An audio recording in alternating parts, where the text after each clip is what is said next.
Good evening, everyone. I'm Sunil Varghese, Manka Vice President and CAMYL Director.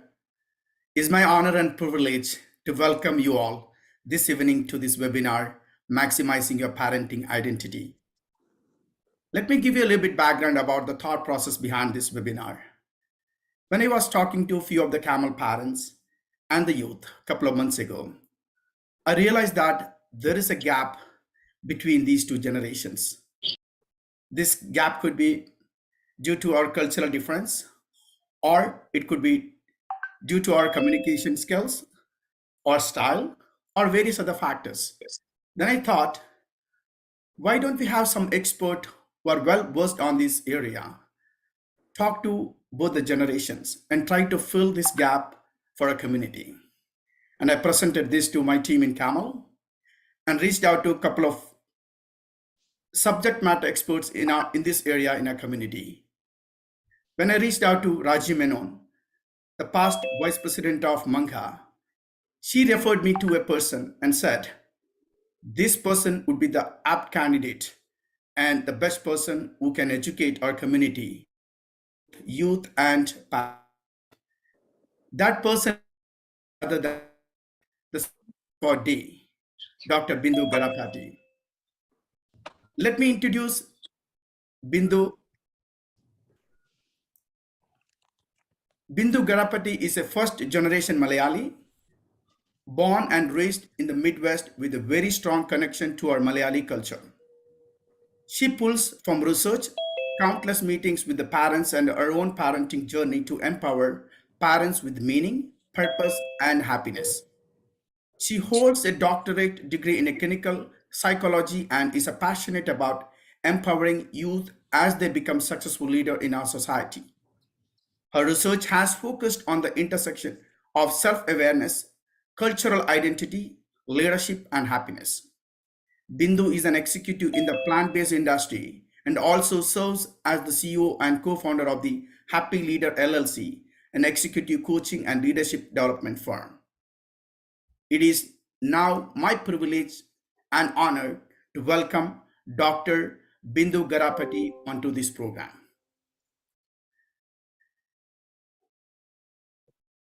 We have Manga executive team and board of directors, as well as CAMYL executives and board of directors, and I welcome onto this program as well. Last but not least, the audience. You are the pillar of this program. This program is for you. And we have several of you joined this webinar via our Zoom, as well as several of people are watching this program via our Facebook and YouTube channel. On behalf of Manga and CAMYL, we welcome you all to this program. Now let me invite the president of our organization, Manga, Ms. Reni Paulos, to say a few words. Hello, good evening, everyone. My name is Reni Paulos, and I am the Manga president. Dr. Bindu Garapaty, we thank you and appreciate your time and effort in providing this webinar to the CAMYL family. CAMYL is the youth wing of Manga.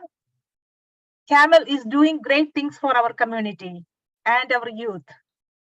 Maximizing your parent identity is the most suitable subject for our parents and children to understand each other.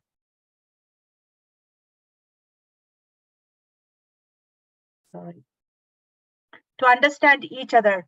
As you said, parenting is one of the most profound and selfless roles we can have. Parenting is not easy, but getting insight and direction allows us to do that with love, happiness, and respect. Parents often think their children don't understand their perspectives. Same way, many children think their parents don't understand them. This webinar helps empower parents and children to comprehend each other. Thanks to everyone who attended this webinar. Thanks Niranjan, Tia, Meryl, Sunil, Priya, and everyone for coordinating this beautiful event for our community. Thank you. Thank you, Ms. Reni Paulus, for your encouraging words. So without any further delay, let us kick off this webinar. And it is now my privilege to introduce our youth moderators of this program, Merrill Matthew, CAMYL President for the term 2021-22, and Niranjan Shankar, the current CAMYL President, to take over from here. So Niranjan and Merrill, the floor is yours. Hi everyone, I'm Niranjan. I'm the current president of CAMYL. Our goal at CAMYL, or California's Malayali Youth League, is to sustain Malayali culture through fundraisers, social events, and other activities. We create a platform where the youth can meet new people, share their talents, and have fun. I'd like to pass it on to Meryl to take it from here. Hi, everyone. My name is Meryl. I want to thank you all for coming today. Today's webinar is for all the parents and youth in our community with advice about how to maximize their relationships with each other, deal with cultural and generational disconnect, and grow together as a family. Before this webinar, CAMYL conducted a survey, and our results from both parents and students had a common theme. They want to learn more about how to communicate with and better understand each other's perspectives, which gets in the way of dealing with important issues such as mental health that stop healthy relationships if they don't understand each other. So for this webinar, we will have a Q&A session at the end. And until then, for all our audience members, please stay muted with your cameras off on Zoom. And the audience joining us from Facebook or YouTube can ask questions throughout the webinar in the comments, and we will get to them at the end. Without further ado, I'll turn it over to our guest speaker, Dr. Bindu. Thank you so much, Meryl. Let me go ahead and get my screen share started here. Okay. Hopefully everyone can see my screen. Well, I'm beyond honored and humbled and feel so welcomed to be here today. As a first-generation South Asian daughter, my parents made it a priority to instill the values of our Malayali culture and traditions. I grew up in the Midwest, as Sunil mentioned, at a time where there wasn't much cultural diversity. They had to be very, very intentional about how we make connections to our Malayali roots. I learned Bharatanatyam and spent many summers in Kerala not realizing the long-standing impact those experiences would have, not only on my own identity and cultural values, but how I would interact with others. My parents were probably very similar to many of you who immigrated from Kerala in hopes of having exposure, experiences, and opportunities that would create a life that you can extend to the next generation. And I probably connect a lot with the youth in terms of being that first generation, experiencing what the blend of those two cultures can be. So fast forward to graduate school, I came across a framework that actually described my experiences. It was as if I could plot exactly how I was feeling at each stage of my life. It was also incredibly helpful to recognize that my own experiences may be very, very similar to many other people who are trying to blend the best of two cultures. I'm very grateful to Raji, Sunil, Niranjan, and Meryl, who felt that this conversation is important to bring to the Malayali community, and thankful to all of you who participated in the survey. It's through your feedback, your questions, your interests that we created this experience for you today. I also want to emphasize that I'm on this parenting journey with you. I know that we look to each other as subject matter experts or experts, but I truly feel that if you feel like you're an expert, you want to always continue growing. I continue to learn new things and be humbled by what my 15-year-old daughter and my 13-year-old son teach me every single day at every single opportunity that they have. So what we will bring to you today are frameworks and dialogue that I hope will increase self-awareness and push you to think more deeply about your own identity as a parent and as a youth. We'll talk about parenting styles, mindsets, perceptions, and the role cultural identity plays out in our day-to-day interactions. We'll also take a few minutes just to talk about the teen brain, the teen development, and most effective approaches to communication with your youth and with parents, and leave plenty of time for Q&A, as Mira mentioned. The very first parenting class I taught was in 1998. It took one parent in the audience to basically ask that question, wait, Bindu, do you have parents? Or do you have children? At that time, I did not. However, my confidence came from a wealth of academic knowledge and resources that I could share with parents who had the lived experiences. We can be supportive and powerful together. That is my hope for all of us here today. Let's expand our perspectives, deepen our self-awareness, and leave with new insights.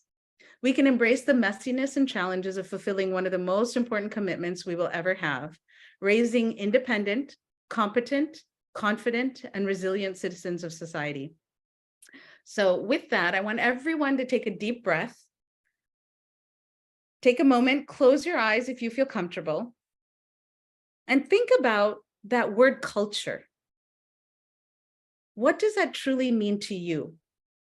There are so many facets of culture. Culture can be both complex and beautiful. So this model I want to share with you today is taking a look at what that development and perspective can be about culture. Culture is a way of life. It's a way of being. It's our behaviors, our beliefs, our values. They're shared among our community and oftentimes passed down without a lot of thought. The racial cultural identity development model that was introduced by Daryl Wing Su, they were both researchers and psychologists that were fascinated by this process of cultural identity. This is really around how individuals feel about themselves, of others of the same group, and of people in the majority or minority group. And I'll describe a little bit more of what that's like in a minute. There are many opportunities, as you could probably see, for there to be conflict when it comes to blending in the Eastern and Western values and cultures. For example, the South Asian culture, as we know, promotes collectivism versus individualism. However, we know that there are appropriate times to demonstrate both. We're constantly making choices about how much of our culture we must retain and how much to interact and adopt the values and practices of the West. This model is very fluid. It's not linear. It's not as if you grow through conformity all the way to integrative awareness in one direct step. You graduate from one to the other. It doesn't happen in the same order and the same point in time for people. Environmental clues and context really influence the way that this model works. And I'll go through and describe each one. So when we think about the majority culture and the minority culture, what that is really around is around the dominant culture. So for example, in the conformity stage, there's a strong preference for the values and the beliefs of the dominant group. So when you think about my parents who had immigrated, the dominant group when they came here was our Western culture. And what it was is, how do we blend in? How do we make sure that we are one of the dominant culture? And the reality is that that is not always going to be the case. Some considerations during that stage is that the individual has strong negative attitudes towards theirself and their own group. So let me use food as an example. If I'm in the conformity stage, I would have a strong preference for pizza, not for my appam and tor. I want to blend in as much as I possibly can without looking that I am not part of the dominant group. Dissonance is the next stage. In this stage, individuals receive information that actually contradicts their own values and beliefs. Here, there's conflict between the positive and the negative aspects of both groups. We spend the time parsing through, this is what's valuable in our Malayali culture, but also I find value in some of the Western perspective. How do I decipher? How do I begin to take the best of both? But this dissonance becomes a very strong stage in terms of how we reject or embrace certain aspects. In the dissonance, if we're taking food as the example, we start to recognize, yeah, it's okay. It's okay to have both forms of food, appreciate both. The next stage is resistance and immersion. Now, this is where an individual starts to embrace the minority culture and actually rejects the dominant culture. They're inspired to learn about our own culture. They want to grow, they're asking questions, they're curious. However, in this stage, there is a tendency to feel a sense of guilt or shame about possibly being a sellout. There's anger and distrust for the dominant group. The next stage is one of introspection. This is where the individual starts to feel very intense feelings of anger and distrust. Those feelings start to decrease. The energy is focused on self-understanding. What is really important to me? Who am I? What aspects of culture am I going to embrace? We start to move towards a greater sense of autonomy where we're not so much influenced about all these external variables and feedback. And then finally, the integrative awareness stage is truly one that helps to bring a sense of peace around who you are as an individual and not needing to feel like you justify why your beliefs are of a certain position. There's an inner sense of security. You find ways to appreciate both the positive and the negative aspects of both cultures, because there always is. There's a sense of group pride. You can question values in a healthy way where it's not perceived through a lens of anger or resentment. And the beautiful part about this stage that I find so fascinating when I work with individuals is that the curiosity about learning about different cultures really fosters that sense of deeper understanding and less bias, less judgment, and a greater opportunity to really embrace learning in a way that helps expand how we think about our own identity. So as I mentioned earlier, there's not one stage for all. We all vacillate in between these stages at different moments in time, different experiences, different roles. If you think about as parents prior to having children, there may have been a different sense of what we experienced around culture. Now, once we have children, all of a sudden it's how do we instill, how do we inculcate, how do we make sure that our youth embrace our Malayali values? But yet, we live in a culture where there's a blend. It's a melting pot, as they say.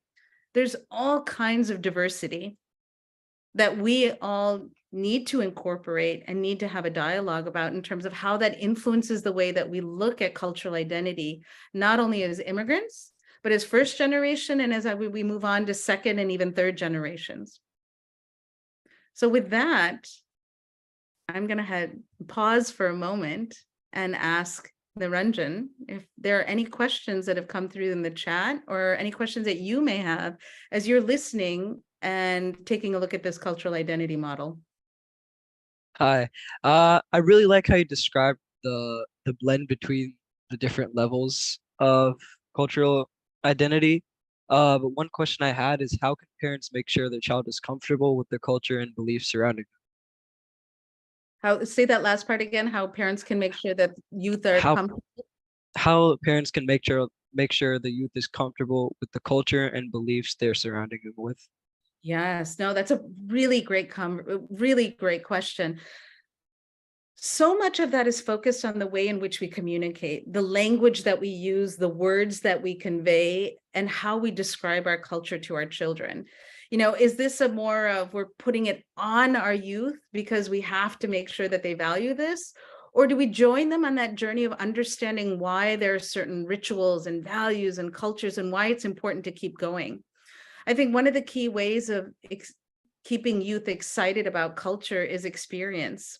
You know, as I mentioned, growing up in mid-Michigan, going to India was such an experience for me, especially when I was able to come back, because I would use that as an opportunity to help share about my culture.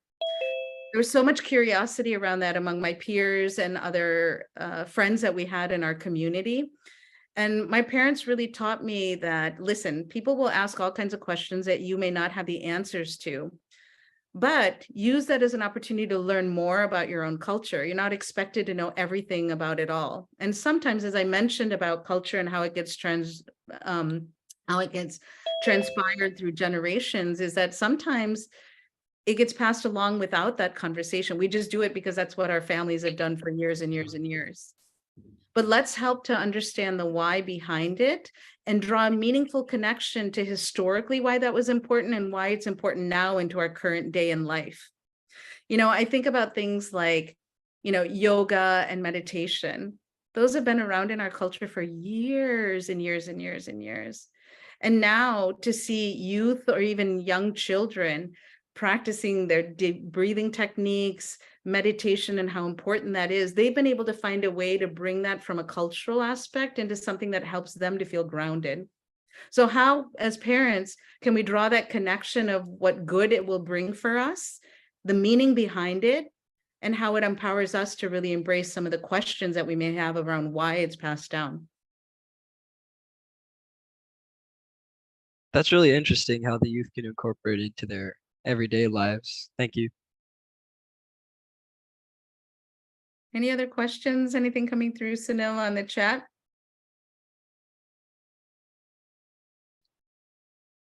Not at this moment, because we opened up the Q&A last 30 minutes of this session, so we can continue. Excellent. Well, if any of you have any questions around these things, please write them down and save them as we continue to progress through the session. Yeah, so if you have any questions right now coming into your mind, please put that in the chat so we can collect it and we can prepare for the Q&A the last 30 minutes. Now, as we mentioned, we're moving from the role of culture into looking at parenting styles. And as you can tell, this is all not linear.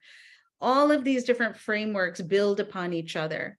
So if anyone is familiar with parenting styles, Diana Baumrein is a psychologist back in the 1960s that actually came up with 3 different parenting styles. And since then, academians from Stanford, Mokobe and Martin, have contributed to this model. And so what you want to look at is an XY axis. And here, what we see is there's a responsiveness and warmth and an axis of control and expectations. And one of the ways in achieving well-balanced parenting is to really know and understand your parenting style.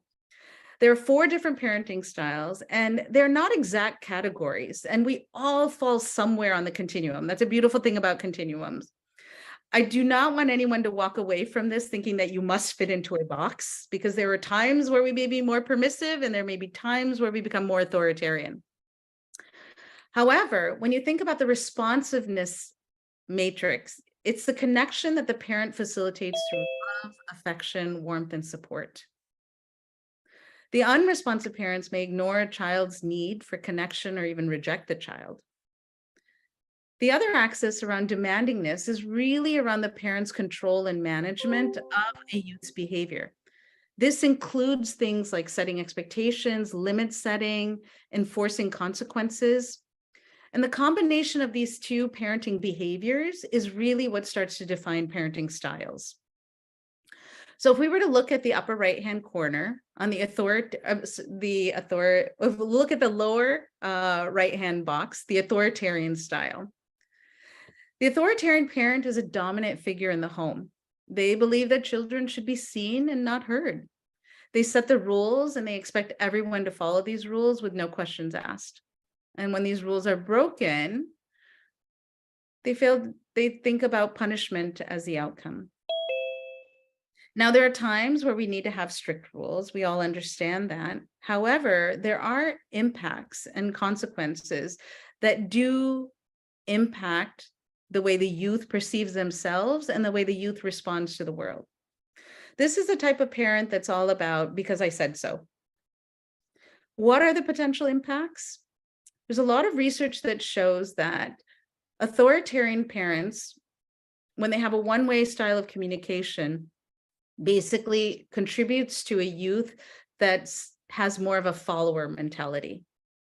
These children have trouble deciding things for themselves.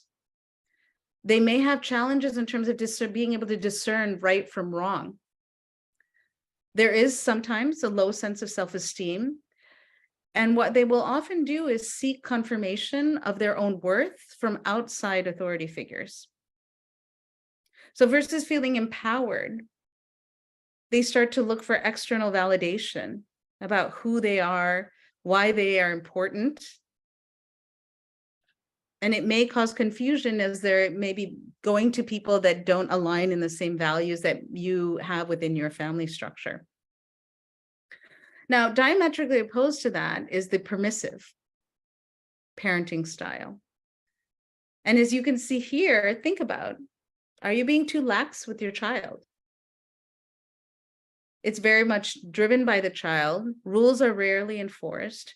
And there's a sense of overindulgence to avoid conflict. Now, conflict isn't always bad. Conflict allows us to share our thoughts, our values, and opinion when done in an incredibly respectful way. It allows us to deepen our relationships, and it allows us to get to know one another in such a greater sense. Now here, in this permissive category, what is a potential impact? And again, I'm not saying that this is an exact one-for-one, but these are some trends and some ways that you can see personality develop based on these parenting styles. Children here in this category may struggle when it comes to dealing with problems, challenge authority figures, and find it challenging to follow rules and appreciate limit setting. Limit setting is incredibly important. It helps to set boundaries, and I don't know, the youth may not acknowledge this, but they want us as parents to help set parameters, to help with the decision-making. You end up with a child who could potentially be entitled or anxious because there's really no one running the ship. Some other additional consequences that come from overly permissive parenting styles can potentially lead to youth developing poor emotional control, possibly being overly rebellious and defiant when they don't get their way, giving up when faced with challenges, and sometimes engaging in harmful behavior. Now, for those of you that are trying to think about and plot yourself again, I want you to know we ebb and flow and we evolve through our parenting styles. We learn every day through our interactions, not only with your partner, with your family, your community, with your youth. But part of being able to explore and have this dialogue is to really get at the depth of self-awareness and understanding. As we talk about these parenting styles, think about your own parents. What traits and characteristics did they pass down? You know, I always find it fascinating that if there's anything you want to do in life, drive a car, practice in a profession, you need some certification, you need some training. But isn't it fascinating that with parenting, there really isn't a certification or a training that you can take? We learn through our own shared experiences, what our parents have passed down to us, what our grandparents have passed down to us, what we look and see from other families that we intermix with. Now, the neglectful or uninvolved parent, this is the one that's absent. They provide little nurturance or guidance, and they're indifferent to a child's social and emotional behavioral needs. There's little meaningful connection that's happening inside the home. You know, basic needs will be met, but nothing more is really offered. They rarely spend time with their child, and they have little idea of where their child's whereabouts are. Now, what are some of the considerations that an impact to a developing brain, a developing youth that can happen here? These children can show somewhat challenging behaviors or become more of a parentified child. In the absence of having that father figure, they may try to be the parent themselves. Some may become depressed. Some struggle to form close relationships. Some may have failed relationships. They lash out through delinquent behavior. And they really are challenged in having the communication, the support, the confidence to be able to communicate their needs. So it becomes this vicious cycle where an inadequate communication style forces more of a distance between the parent and the youth. Now, this final stage, the authoritative, tough but fair, safe to make mistakes, but with little judgment. Actually, calculated risk-taking and making mistakes are actually encouraged, empowered, and done together. They solve problems together. They set very clear rules and expectations, open to communication and natural consequences. And there's an aspect of this style that really empowers the youth to practice negotiation skills, practice asking questions of curiosity, and really allowing their identity to emerge, not being suppressed. What do the youth with this parenting style have a tendency to look like? They're happy and comfortable in making their own decisions. They tend to be responsible and are able to exhibit self-control. delayed gratification. They are respectful of authority. Balance that with being able to shape and form their own opinions. The disciplinary methods here are incredibly supportive rather than punitive. They want their children to be assertive as well as socially responsible and self-regulated, as well as cooperative.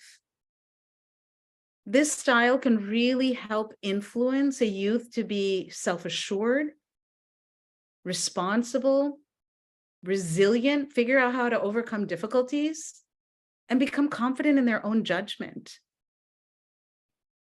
The key here is really, really knowing how to balance the elements of responsiveness and demandingness.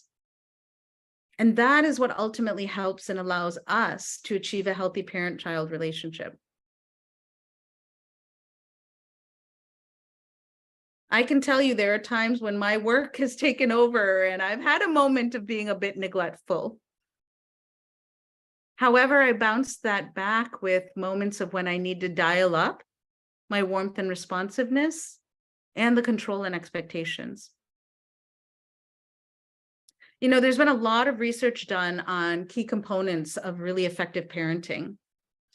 And what that has revealed is that areas of communication, connection, appropriate autonomy, and being able to regulate and set limits are incredibly fundamental. So when you think about connection, the first aspect, a positive connection with caregivers is incredibly valuable for the success of the relationship of the youth. Good relationship with caring adults is one of the best safeguards for adolescents as they grow and develop. Adolescence, you know, despite all the myths out there, can be one of the most beautiful, strong relationship forming times that we will ever have with our youth.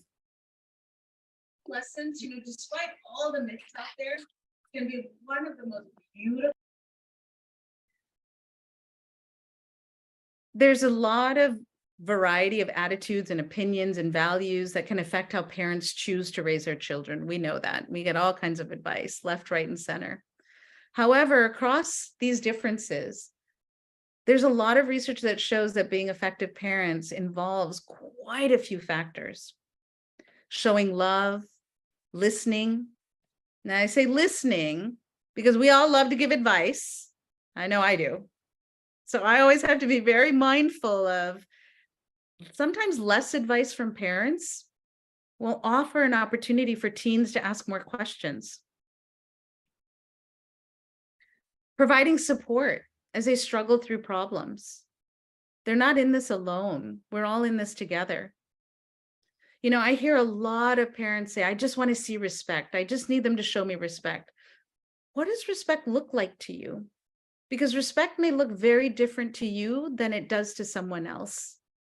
And unless we're clear and crisp and we define what that looks like for us, then we're able to open the lines of communication. Sometimes adolescents can be difficult, outrageous, even mean-spirited. There's some brain development going on for those behaviors. And we try in every bone of our parenting body to be as objective about those responses as we can. We can't take them personally. We're a reservoir for their emotions as they're learning to manage them. You know, respect is a very rich word in that modeling respect actually teaches more about respect than talking about it over and over and over again. And part of respect comes from appreciating differences, appreciating the individuality, and appreciating the challenges that come with the racial cultural identity in terms of blending both cultures. Being able to look at the dominant culture, be able to look at the minority culture, and being able to find a place that feels comfortable and authentic to a youth takes time. And it may be different on Monday, and it may be different on Wednesday, and it may be different on a Friday. And that's the journey that we, as parents, travel with them on with compassion and with empathy. Another key aspect in the parenting style that can be applied in the authoritative category is really talking about our differences.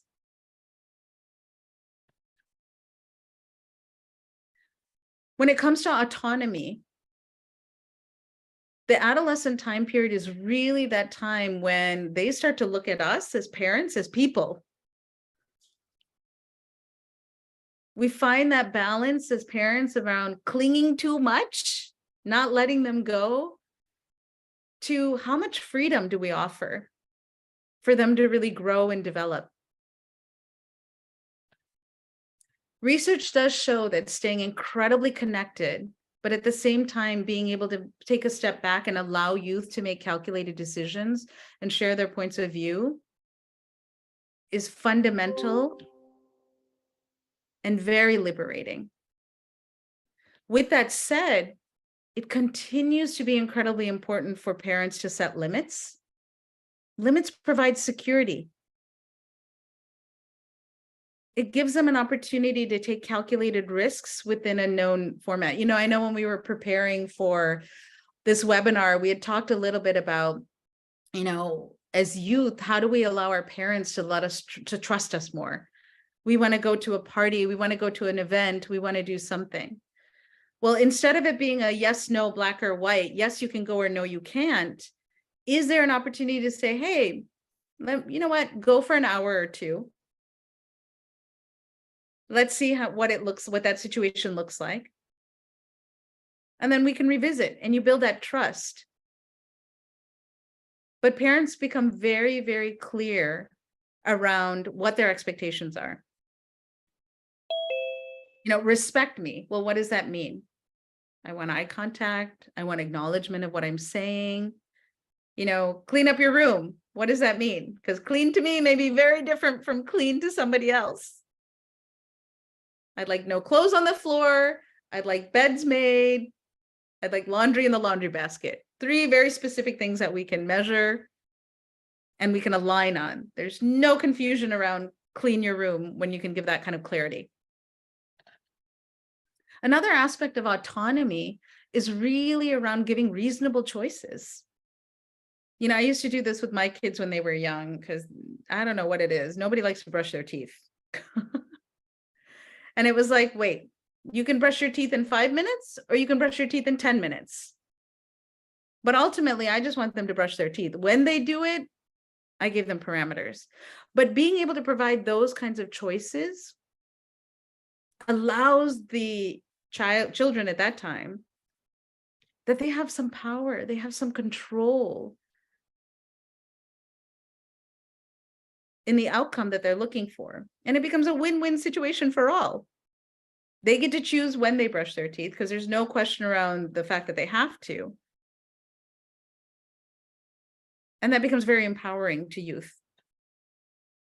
Be open to negotiation. I don't know how many of you as parents out there kind of, you know, sit up in your seat when you hear that one.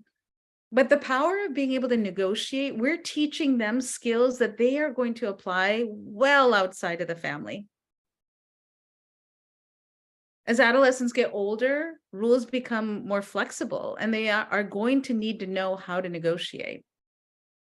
Part of the negotiation, what happens for us as parents is it allows us to take a step back and actually listen and why it's important to listen.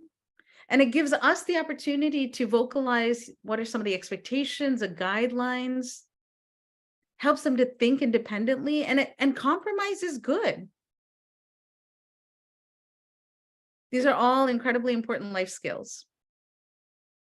And I know I don't need to say this with this group, but of course, health and safety come first when we're talking about limit setting.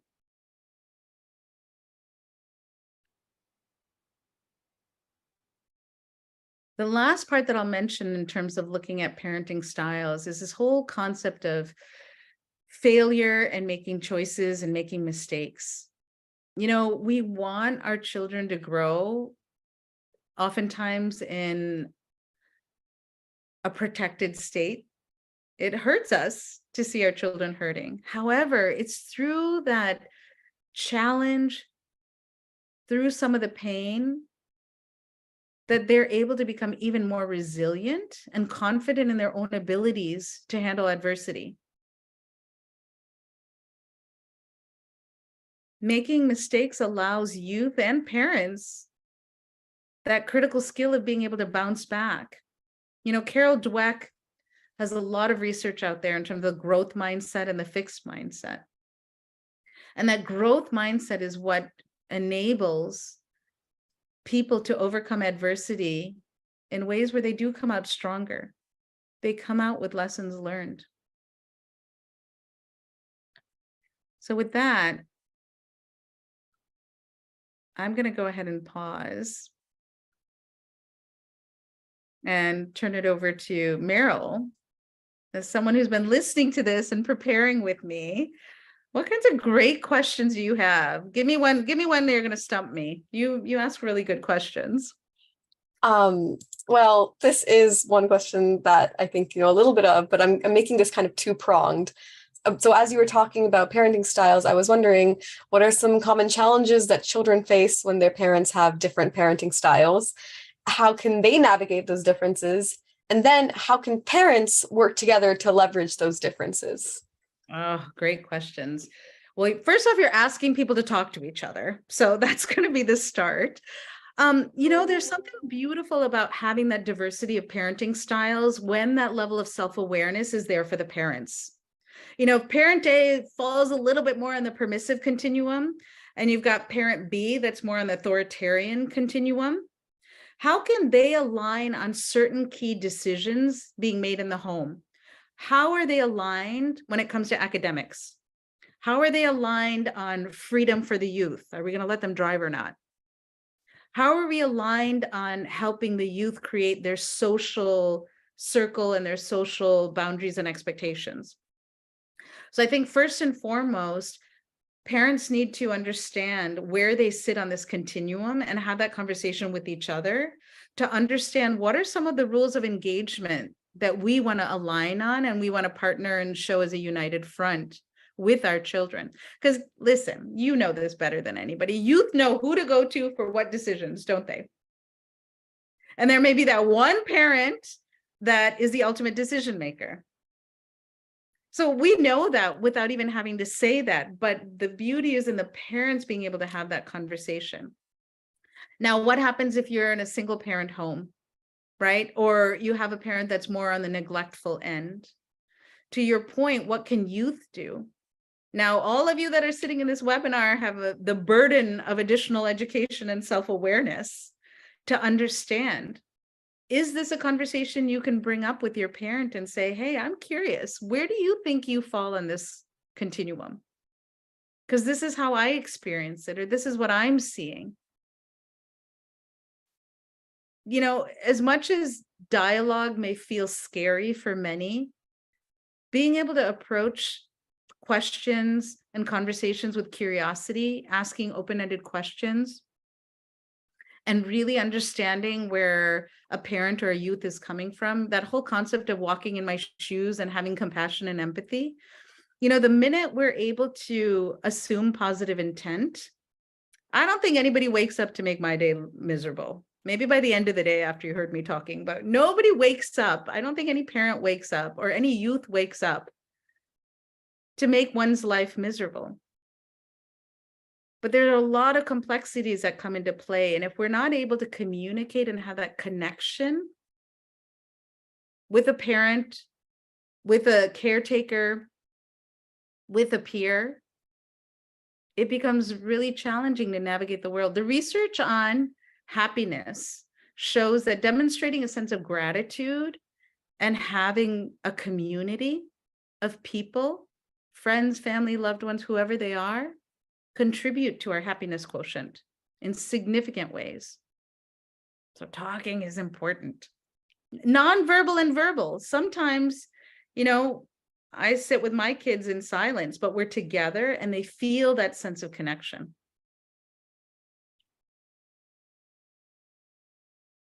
Yeah, that was incredibly insightful. And it kind of sort of already led into what I was going to ask next, which was, I think the biggest barrier from the youth perspective for open communication with parents is that confidence, right? Especially in extreme parenting styles with like authoritarian or neglectful.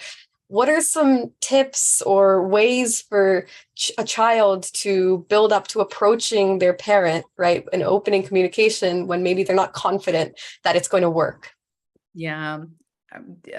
You want to give me an example of a scenario? Oh, well, yeah, let's say with an authoritarian parent, right? And they want to maybe go out with their friends, right? At a later time than, they're used to going out, right? And they're not sure that, even asking the question is going to get a response, or they're going to be able to have a debate, right? So how could they get that confidence, or maybe start some sort of process where they're not so afraid of, a negative response? Yeah, no, that's a great question. So based on what I said earlier, expect your parents to set limits. Expect your parents to make decisions with caution, through the lens of caution, right? Because safety, health, all of that. And as a parent, and as a parent of a youth who's going to start learning to drive, I'm going to have to do a lot of self-reflection myself in terms of what my risk tolerance is. But I think for youth, in order to get prepared, some of the things that they can do is take a step back and reflect. Think about what it is that you truly want at the end of the day. Is it about going to the party? Is it about having connection with your friend? What is the why behind you wanting to go out? One, writing is an excellent way. Like, articulate your thoughts in a way that you can have an actual conversation with your parents versus it turning into, nope, and then kind of taking a step back. Now, in the next couple of slides, I'm just going to talk about the teen brain. And one thing that's so fascinating is adults lead with cognitive thinking. Our frontal lobe, our executive functioning is intact and matured. Youth operate from the amygdala, which is your emotional response center. So it's all about emotions. So if you're coming in saying, I have to go, this is the way I need to be, it's going to be very hard to have that conversation that fosters an understanding of, okay, why would my parents say no? Why would they say yes? And it allows the parents to say, okay, you know what? Meryl has given some thought to this. I can see that it's not just about going to a party, but there's some social connection. There's an opportunity to build more deeper relationships, whatever the case may be. And so a couple of things. You can write it out, take a step back and reflect and think about why that event, that ask is so important to you. Why is it meaningful to you? Understand where the parent's coming from in case, I'd mentioned that whole piece about negotiation, because most oftentimes I can tell you, we say no because we're afraid. What if something happens? So what are some of the things that we can have a dialogue about? Okay, how about once I get there, I call you. Once I leave, I'll call you. Like, what are some of the, some of the things strategies that I think are incredibly important is have the conversation before you need to have the conversation. Don't ask Friday that you want to go out Friday evening. Let's plan and set parameters, expectations around why and when, and sharing values well before you need to have the conversation about an event can be incredibly helpful because there's less emotion attached to that. When you've had time to have a conversation versus it needs to happen that weekend or that night, emotions are high for everyone. And then the other final piece about that I think is important is, have a role play with your friends, have a role play with another family member, another parent, and say, hey, this is what I'm thinking about, how I'd like to approach my parents. What do you think? What's your feedback? What I'm proposing today, again, are just frameworks. Everyone comes to the table with their own unique style and needs to continue developing that. The parent-child relationship does not occur in an isolation. There's sociocultural characteristics, economic, religious, political, neighborhood, school, social, all kinds of things that come into play. And, we think about our Asian culture, South Asian culture, parents do tend to be a little bit more authoritarian. And so that cooperation among our community, I mean, Manka has this beautiful forum. CAMYL has this beautiful forum. You have opportunities to check in. You can call Naranjan and say, hey, what's worked for you? Any advice? This is how I'm planning or how I'd like to approach my parents. What do you think?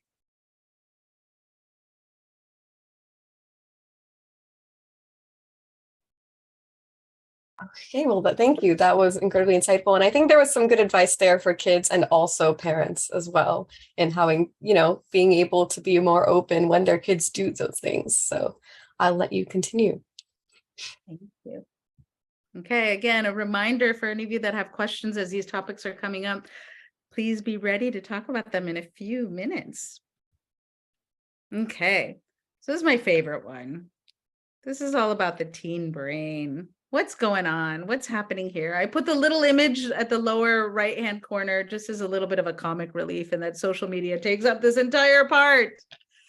But the reality is that adolescents between the age of 12 to 20, according to Erickson and his stages of cognitive development and psychological development, is a time of disorientation and of discovery. The purpose of adolescence at this point is to transform both psychologically and socially and physically into a young adult. It really doesn't matter how smart teens are or how well they're doing in school. Good judgment is something that comes from practice, life experience, and conversations from people who care about you. The rational part of a teen's brain is really not developed and won't be until the age of 25 or so. That's a long time. Long time. Adults think, as I mentioned earlier, with the prefrontal cortex. This is the executive center of your brain. This is kind of the bus driver of the bus, if you will. This is the brain's rational part. This is the part of the brain that responds to situations with good judgment and awareness and a recognition of long-term consequences. So that's why when you think about, okay, if I make this decision, what are the downstream impacts or the long-term consequences and the impact that would happen if I do X, Y, or Z? Now, teens happen to process more with the amygdala. And that's the part of the brain that's the emotional response center. So in the teens' brains, the connection between the emotional part of the brain and the decision-making center are still developing. This is ongoing, and they don't always develop at the same rate. That's why, I know I've experienced this as well, when teens have this overwhelming emotional reaction to something. That's what's going on. They can't explain what they were thinking later on because they're feeling way more than what they're thinking. Now, that is what's happening between kind of the prefrontal cognitive part of the brain, as well as the limbic system and the emotional response center. Now, there's also some global changes that are happening in the brain, and there's two terms, something called pruning and something called myelin formation. And again, I'm keeping this incredibly, incredibly high level. But the brain is basically remodeling itself during this time of adolescence. Lots and lots of changes. And pruning is basically what it says. The brain is soaking in all kinds of information at all different levels. And what pruning does, it starts to carve away the things that we really need that are essential. So the brain can become more specialized because we can't learn everything about all the time. So there is this aspect of use it or lose it during this pruning process that happens between the adolescent phase. What also is happening at that time is myelin formation, where all the neurons in the brain are connecting with each other in a more productive way and becomes incredibly more effective. So the goal through this whole process is really around making an integrated brain. And this is the pathway to well-being. So when you think about, we don't have control over what's happening in terms of the neurochemicals and the processes, the global and the specific processes that are happening within the brain. But there are some things that parents can do during this time. And some of those things are teaching versus telling. How do we discuss consequences with our youth that help teens understand there's a link between sometimes the impulsive things that they may do with facts? This helps them make connections and wires the brain. And the more often you're able to do this in that teaching way, not that telling way, the more the youth will understand and be able to accelerate that type of learning and understanding. I think the other part that's really important for parents is understanding that, youth are so resilient and competent, but because they're so focused, it's like a telescope. If they're only focused on this one part, they're missing all this other input into the decision making. And it's important at that time, when and if mistakes happen, that we remind our youth that, hey, you were able to recover from that. You were able to learn from that. What did you learn from that? We're not bringing up previous bad examples as a way to shame or blame, but using that as an opportunity to say, hey, what did we learn from that experience? When we made an agreement, we negotiated that if you were going to go out, you were going to call me. You didn't call me. So the consequence there was I was less likely to let you go for this next event. What do you think was going on for me? I was worried. The rains were bad. Whatever the case may be, it fosters that level of communication. The other aspect of this during this brain development, if you will, is become really familiar with things that are important to your teens. You don't have to like the kind of music, but really showing an interest allows them to know that you're invested and it's important. Sometimes it's not these big grand gestures. It really becomes those day-to-day interactions and connection points. And this is my favorite. I do this a lot with my children, especially with my daughter, is I ask her, do you want me to just listen? What do I need to do right now? Do I need to listen? Do I need to get upset with you? Do I need to help problem solve? Or do you just need a place to vent? And it becomes very hard. So as parents, as we know, when you hear some of these, things that feel very unfair that happen in our youth groups, it does become hard just to listen. But that mere act of listening creates that sense of psychological safety and allows the youth to be able to kind of problem solve and accelerate their own decision making. And when we try to jump in without that shared understanding of what a youth needs, whether we need to fix it or whether we need to fix something, then it takes away from them learning how. And then it creates a situation where they're less likely to share information with us because they know we're going to jump in with solutions.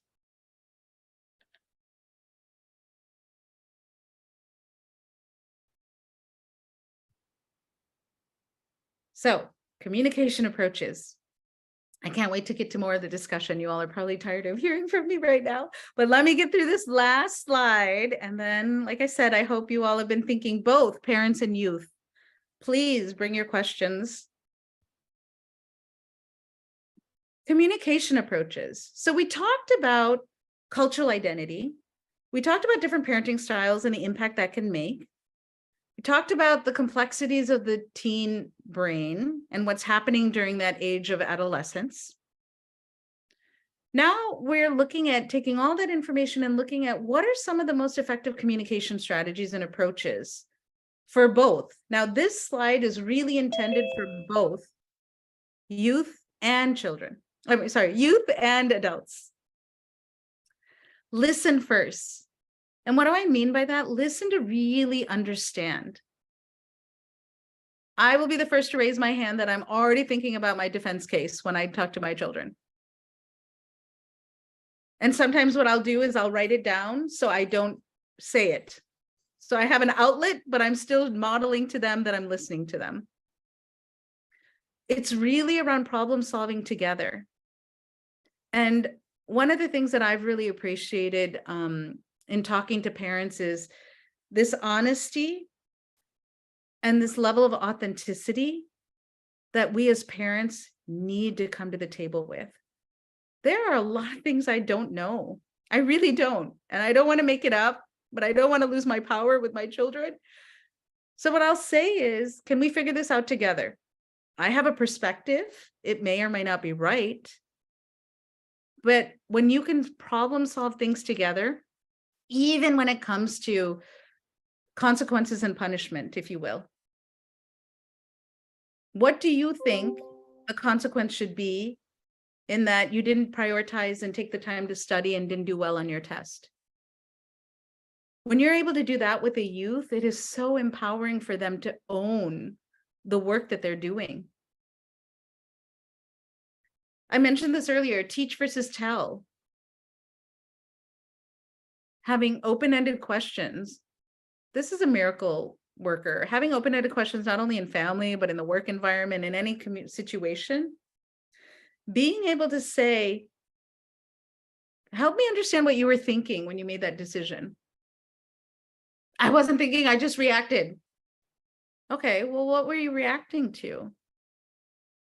Well, so-and-so said something that just made me really angry. Okay, well, what's a better approach? What do you think you could have done differently? How could I have helped you differently? My favorite is assuming positive intent. I mentioned this earlier. I really, really don't think people make it a mission to make our lives difficult. Human beings are complex. We have a lot of pressures. We have a lot of things that we don't talk about or don't share that weigh on us. But the mere act of assuming positive intention, I mentioned this earlier about language. I worked with a lot of parents who refer to their children as, manipulative. Oh, they're so manipulative. Well, is there a reframe? Is that youth being incredibly clever to get their needs met because they're not able to articulate what it is that they need right now? All of a sudden, by using a different word or using language that helps us to understand, reframes it in a way where our own emotions don't get caught up and we're not able to take more of that objective perspective. Understanding your triggers, we all have them. We all have them. Regulate your emotions. Don't catastrophize. Have any of you made a mountain out of a molehill? Doesn't contribute to the problem-solving approach that we need to take together. Adding more fuel to the fire doesn't allow to help for regulating emotions. If we look at, again, the brain development of the teen, if they're leading with emotions and amygdala, it is up to us to help contain a safe space and not align in that emotional roller coaster, if you will. Pay attention to verbal and non-verbal body language. When I get those eye rolls, I ask. Because if I jump to, it's disrespect, it's just a downhill conversation after that. What did that eye roll mean? Can you explain to me or help me understand? If you were frustrated, just tell me you were frustrated. Because an eye roll is a trigger for Bindu. Because I will attach meaning to that eye roll that may take the conversation, like I said, to a whole different level, when the reality is, okay, what did that eye roll mean? What does your folded hands mean? What does it mean when you're just looking down at the ground and not making eye contact with me when we're having a conversation? And then the final one is keeping the situation in perspective. Something that I've heard a lot of parents say to themselves to get through challenging and difficult times is, in 3 years, is this going to matter to me? In 3 weeks, is this going to be as big of a deal as it is right now? And it might, maybe it is, but at least those are things that we can ask ourselves to help keep objectivity in that moment. So with that, I'm going to see if there's any questions. And we do have 2 videos that we can share. So how about we do this? It is 7:06. Jackson, do you mind sharing the receiving criticism video? And then what we'll do is we'll turn off the presentation. We'll turn off the presentation and then we'll take questions. How does that sound? So Jackson, if you can roll the receiving criticism video, that would be great. And then.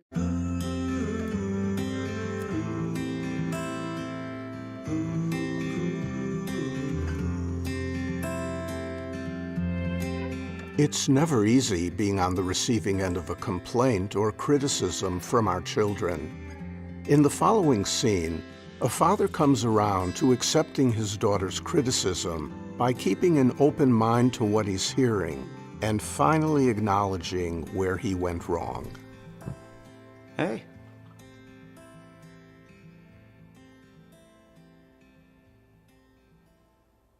Why so glum? You embarrassed me. What did I do? When Dion was over here, you hassled me about my homework. This morning, you told me that you were going to have your homework completed by this evening. We're going out to dinner as a family, remember? And this afternoon, you spent several hours playing video games with Dion. Uh-huh. Am I wrong about that? You didn't have to interrupt my game and scold me in front of a friend. You always do that. Well, how do you suggest that I remind you? Dad notices irritation and defensiveness bubbling up in him and tries very hard to keep it under control. He wants to stay open to hearing his daughter's thoughts. You could have waited till Dion went home. That would have been too late.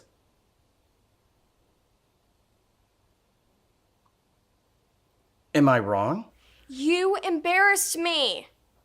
How would you feel if I scolded you in front of your friends?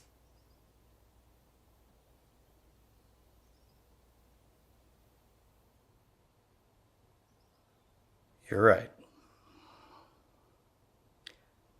I shouldn't have spoken to you in front of Dion.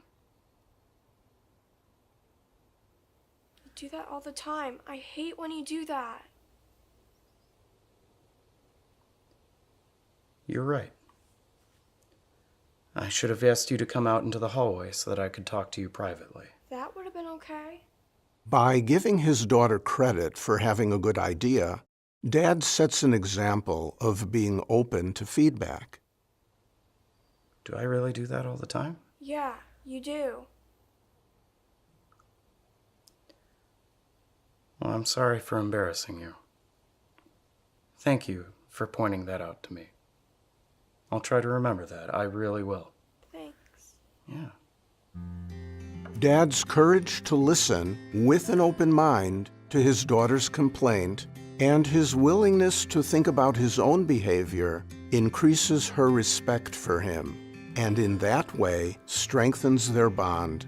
She learns by his example the importance of a sincere apology when we've caused harm to a relationship.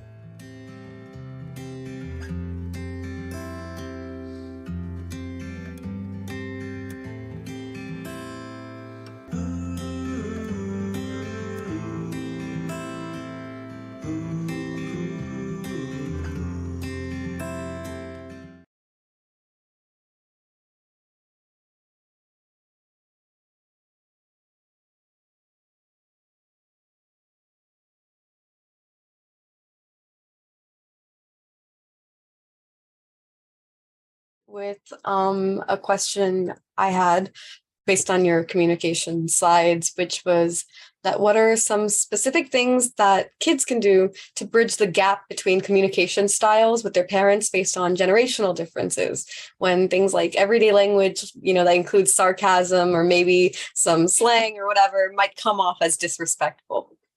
Yeah, no, that's a great one. I think education is a big, big one, helping parents to understand what that slang means. And in the context of pop culture is so valuable and important. How often do you take the time to really sit and explain to their parents? It may be like, really, do I need to do that? But it'll go a long way to helping them understand that it's not so much of a sign of disrespect. And, it's important to set those rules of engagement. If it's something that the parent has set rules around, hey, I don't want to hear that type of music, or I don't want to hear that kind of language being spoken, where do you, again, come up with that negotiation of, okay, when or where are these okay or not? It's a lot. It's a whole different language. I see it too with the, I'll make a mental note that this is a fun sarcasm, not a sarcasm or a level of disrespect. My children are just being cheeky in that moment. And then learning to be able to separate that versus, hey, when you're being playful and having a conversation, that's one thing. But it is my expectation that when we are having a proper conversation, let's use how we feel and what we're thinking about and move away from things like sarcasm.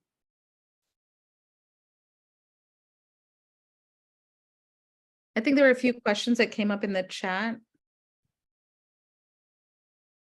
Sure. There was one question from the Q&A, which is that, is it an okay practice to tell kids how we were brought up, so from the parent's perspective, and then trying to impose some of the same rules on them and using our upbringing as reasons for why? I love that question. I think sharing your own experiences of growing up and your experiences through adolescence are so valuable and do bring a closeness within the family. However, the fact that you had to walk 10 hours to school, how is that? Like, what is the underlying meaning or the message that you're trying to convey? Is it around work ethic, discipline, commitment? What I would go deeper with the why behind your sharing that story, how you grew up. It's a different generation. Our youth right now are beyond tech savvy. My 13-year-old is my tech support, is very much my tech support. And so being able to recognize the value that was received in one generation, but yet how do you draw that red thread, if you will, or bring some of those important values into the current generation is what makes a difference. We were talking about this again, as we were prepping for today, in that, we have a lot of online learning, online schooling, and then you've got another video, YouTube running in the background. Now, that could be perceived as, oh my goodness, my youth are not focused, they're not paying attention, they're distracted by this. But when you sit down and you ask the youth, like, what are you learning? Is this distracting to you? Oh, it's just background noise. It's background music. It helps me to focus. Now, we all know the research on multitasking. Multitasking is not effective and doesn't work. However, it's the conversation that needs to happen. I would encourage parents who want to use their own experiences and their upbringing, understand what message that you're really trying to convey here and focus on that topic.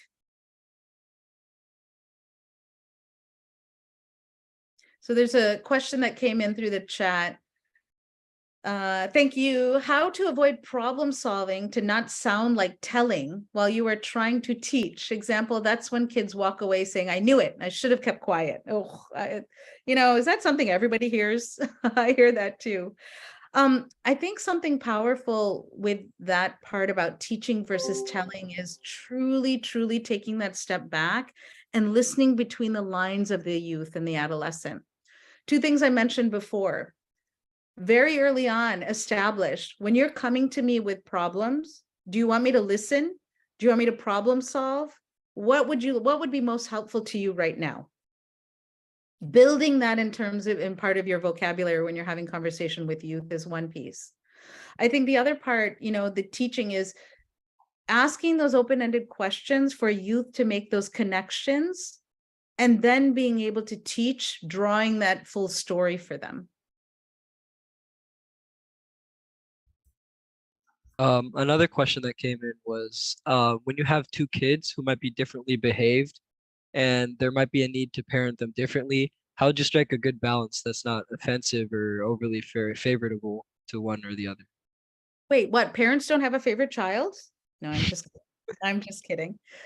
You know, it really, this is again where the beauty of understanding the needs of the youth are so important. You know, depending on, you know, this is a more nuanced response to this question. I'd like to learn a little bit more, but a high level response to that is it's okay to say, hey, child A or youth A needs something different from me than youth B.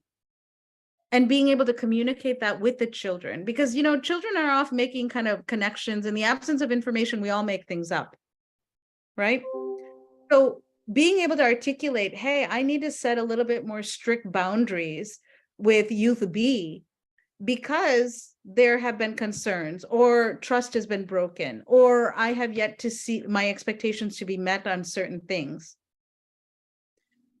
And to be able to communicate out the why in which there's different expectations. Because again, we can spend hours talking about the difference in terms of gender and how parents raise boys and girls differently. But the openness in acknowledging that I do set different expectations with youth A versus youth B and helping them to understand the why behind that can be very meaningful for them. All right. For the next question, I'm going to kind of combine two, which is one parent was, concerned that it's hard to fit ourselves into any of the 4 parenting style quadrants, right? And we might need to move from one to the other, like you said. Do you have any advice for how? And then I'm going to combine that with sort of the next one with where is the line between permissiveness and authoritativeness, and how do we find it? Yeah, good questions. Well, I, again, at a very high level, shared some of the outputs in terms of the way youth may respond based on some of those parenting styles. It becomes a depth. It becomes self-awareness and a moment to reflect on, hey, looking at that slide, where do you think you fall? And what are the things that you need to do to move into a different quadrant based on the needs, right? A lot of it has to do with temperament and personality, not only of the youth, but also of yourself. And so taking a recognition of, okay, if I fall in the permissive category, why? What am I doing that feels safe for me as a parent to stay within that permissive category? Is it because I don't like conflict? I don't feel like I have command or control. I don't feel like I can set limits on my kids. Taking a step back and self-reflecting, and part of that self-reflection comes with asking those questions of, why am I showing up in this way? Why is this my natural tendency to parent? What am I trying to avoid? What am I trying to achieve? And then looking at those characteristics of an authoritative parent and saying, hey, are there some things in this category that I can do or negotiate with my youth to be able to move in that direction? For whoever answered that question, I don't know if that answered it, but if you want to come on off of mute and ask it directly, happy to. But that's what I would say at a high level. And it's really cool how the parents can use their own behavior to gauge what kind of parenting techniques they can switch to or even make adjustments to. Moving on, there was a question from the Facebook Live that also kind of adds on to a question I had. How can we enhance healthy communication between parents and youth? And how can parents communicate with their children about how they can establish a more fitting role? And what's a healthy amount of say a child should have in the parenting role? Whew, lots of questions there. Okay, I'm going to try and address the first two. So say the first question again. It was, how can we enhance healthy communication between parents and youth? Yeah, healthy communication. I mean, how many of you sit down and have those family meetings of, hey, what's working, what's not working? I think that's an approach that's super helpful. Sometimes having the open-ended questions for both the parent and the youth to say, what would we like to see differently? In that example, the video that we saw, You know, you could visibly see the father getting very frustrated, but he came up with a solution, and his daughter bought into that and was like, yeah, actually that would not embarrass me as much. So communication really is all about how you convey the information and how the person is receiving that information. And since we all process information, we take in information, we process it, and we make decisions very differently. Being able to have that dialogue of, hey, what's working in our communication style and what's not? And being able to have an objective, non-defensive conversation around, are there things we could do differently that would be helpful? And then what was the final question about the youth? The third question you asked?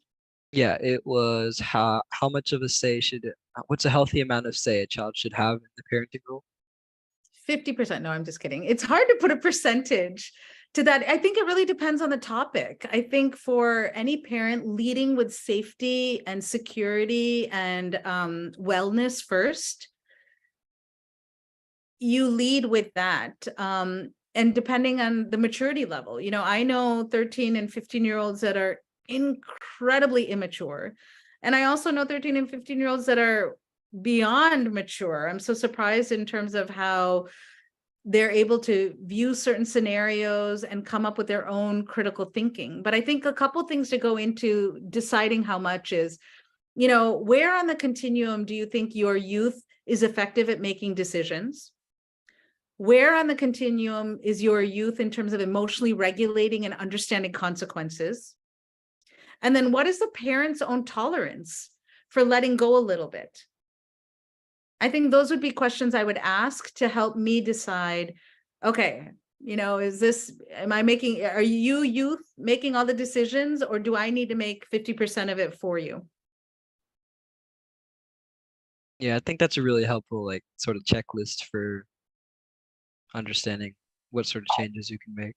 And the next question, I'm going to combine again somewhat, would be as kids grow from, you know, young children to adolescence, should do the same limits work, right? If not, how do we adjust them in a way that allows kids to also develop self-control and self-management? And it's like some topics that come to mind are technology use and things like that. Yeah. Yeah, it evolves over time. I mean, again, it is based on your youth and your observations of what's tolerated. You know, I think this technology conversation comes up everywhere. I think even for parents, I don't know how many of us spend time on social media and how much that distracts from our own day-to-day. But if we can start having those conversations about what our expectation is, hey, my expectation is that you can, what do you think is reasonable in terms of screen time?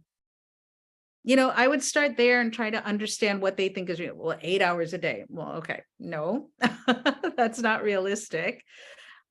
How would you and when would you do your homework and have time for active play and be able to build those social connections? And if you've got music or sports or any of those kinds of things, let's take a step back and say, what is a reasonable amount of time for us to be on, you know, to play games? And see if there's a way to negotiate and stick to that commitment. And if youth and parents are able to follow through on their promises, that's a huge aspect, right? If we're setting consequences, we need to meet those consequences. If I say I am going to remove your phone for 4 hours, I'm going to remove your phone for 4 hours. And youth should know that that is something that will be committed to, but it's a shared agreement that we both have come to alignment that that is a fair and equitable consequence. And I think just quickly building onto that question would be, as they grow older, right? Like parents are concerned, how do I teach them to self-manage, right? Instead of me setting that limit, how do I help them stick to their 4 hours on their own? Yeah, we do it together right now, right? I mean, that's the part that is, you know, there are natural consequences that happen in life. And again, no parent wants to see a severe consequence happen to their youth, but we embed those values and set those expectations and teach them now. So when they are on their own, they're able to reflect on those strong values and strong moments of learning to be able to remember that, hey, if I spend more than my allotted time here, that's going to take away from X, Y, and Z. And setting up reminders. I mean, again, if you think about the youth brain, how is it that kids can sit 4 hours through something like that? Again, if they're leading with emotionality, set a timer. This is where we teach those things. Set a timer. Have me come up and remind you in 10 minutes, 5 minutes, whatever the case is. Have your friend call you or schedule a call at this amount of time so you have to get off. I mean, there's lots of techniques and tricks that you can implement based on the maturity level of the youth, where they are in that decision-making kind of a framework, if you will, and what's been negotiated ahead of time. That makes a lot of sense. And I know, like, from personal experience, a lot of kids are also surprised by how much time they spend on their phones, or they definitely want to change it as well. So as long as it's not coming off as scolding, then there's definitely going to be, a desire to change that. Meryl, I didn't want to get too technical, but data is amazing. I mean, I'll use that sometimes in terms of how much screen time has been had. And you're absolutely right. We don't have that concept of time until it's pointed out. And that's a metric. Hey, if this week you're able to keep your screen time within this amount of time that we've agreed to, then you see how it works. Any other questions? I charge for any questions that come after this webinar. No, I'm just kidding. Okay, Jackson, do you mind? If there's any more questions, please think about them, but we have one more video that we want to share. Jackson, can you?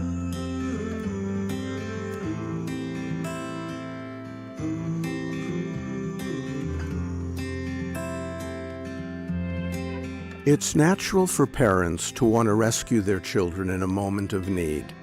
In the following scene, a mother resists the urge to help and instead promotes her son's confidence in his own ability to find solutions when life throws him a curveball. Mom. I left my homework at Marco's house yesterday. Can you please drive me there, please? I'd like to help you, but I have to get to a meeting and I'm already running late. After pausing to think about a response, Mom decides not to put her needs aside in order to rescue her son. Although his academic life is important to her, she wants him to understand that his needs and wants aren't the only ones that matter, and she knows that solving the problem for him won't help him develop his own problem-solving skills.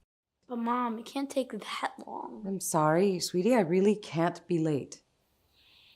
But if I don't have my homework, my teacher will get angry and I'll get a bad grade. I hear the upset in your voice, and maybe you're also scared of your teacher's reaction when you don't have your homework done. Let's think about what you can do to solve this problem. I don't know. Please drive me there, please. Using empathic listening, Mom tunes in with empathy to his upset and his fear, so he feels seen and heard in his tough moment. You're a good thinker. What can you do about this? I don't know. You're supposed to take me. A good mother would. We can work this out. Let's just think about it for a minute. I'm confident you'll come up with some ideas. Instead of getting hooked when he tells her what a good mother would do, Mom's pause allows her to think and plan a wise response. She stays focused on encouraging him to do some problem-solving of his own. And even though she's in a hurry to leave the house, she takes an extra minute to make this moment a learning opportunity for him.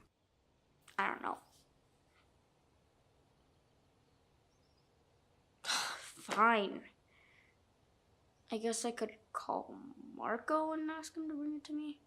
That might work if one of his parents is headed up this way. What else can you do? I could ask him to read the problems on the phone. Yeah, that's a good idea. I bet he wouldn't mind doing that, would he? Maybe. Is there anything else you can do? I think I could ride my bike over to his house. Sure, you can do that. It's early in the day and the weather's nice outside. But it might be a lot more easier if you drive me. I'm not going to drive you, but I think you've come up with some fine ideas on how to get your hands on that homework. I'm proud of you. Okay? Many of us take pride in our ability to help our kids in their moment of need. Some of us feel guilty when we don't come to our children's rescue. In this scene, Mom's insistence that her son find solutions to the problem he faces will end up promoting confidence in his own problem-solving ability. And that's something that will serve him well throughout his life.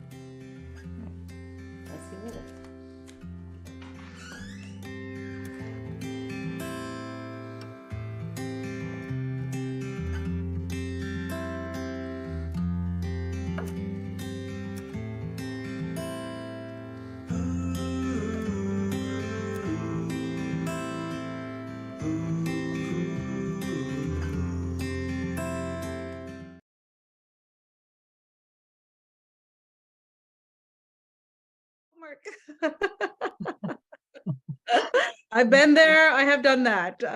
We have evolved. But with that, again, massive gratitude to each and every one of you. Time is a precious commodity, and the fact that you all have carved out the time to attend. Very grateful to Manka, to CAMYL, to Sunil and the whole planning committee. Special shout out to Jackson and Shri for all the technical support as well. And I will turn it back over to Sunil if there's anything remaining. No, thank you, Bindu. I believe you are not exhausted after talking for almost 90 minutes. Probably, so you are well experienced on this area. But one thing which I've noticed is, so this, I know this is the first discussion we are having within our community among this, the parent, and especially towards the parent focusing things. But you opened up a different perspective. As a parent, I could see that the way which I should start thinking from the communication aspect, right? Because as you said, because it could be our cultural things, or it could be because of the style of our communication. So there are a lot of areas. As a parent, I could see that, so I should improve, right? And my son is also watching. He might have heard something, so but definitely he will have the same feedback. So we'll have more discussion tonight for sure. Anyway, so thank you so much, and wonderful job by Meryl and Niranjan as a good moderator. So thank you so much. But I have a vote of thanks by Krishna Nair, a former treasurer and board of director of. I would like to hear thanks.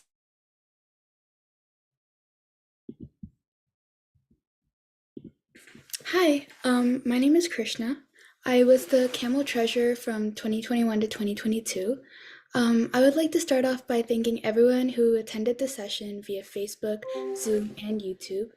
And a special thank you to the speaker of the day, Bindu Garapaty, for her participation in today's event. I would also like to thank the moderators for today's event, Niranjan and Meryl. Thank you, Jackson and Srijit, and the entire Manka board for their assistance in setting up this event, and thank you to Raji Menon for the external support and guidance. Last but not least, thank you, Sunil Varghese and Padmapriya Palota for initiating this webinar and guiding us through each step. Thank you. Thank you, Krishna. And as you all know, so CAMYL, Niranjan has given a brief about the CAMYL and CAMYL initiatives. We have been doing a lot of fantastic.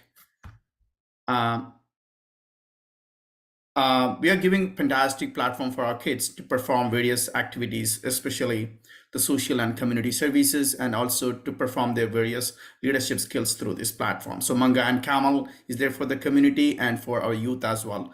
That's one of our goal, to bridge the gap between the generations and bring the youth towards our platform to perform various activities. So thank you so much for the entire community for watching us and encouraging us, providing our kids an opportunity to come up through our platforms. And once again, have a great evening and a good rest of your weekend. Thank you so much.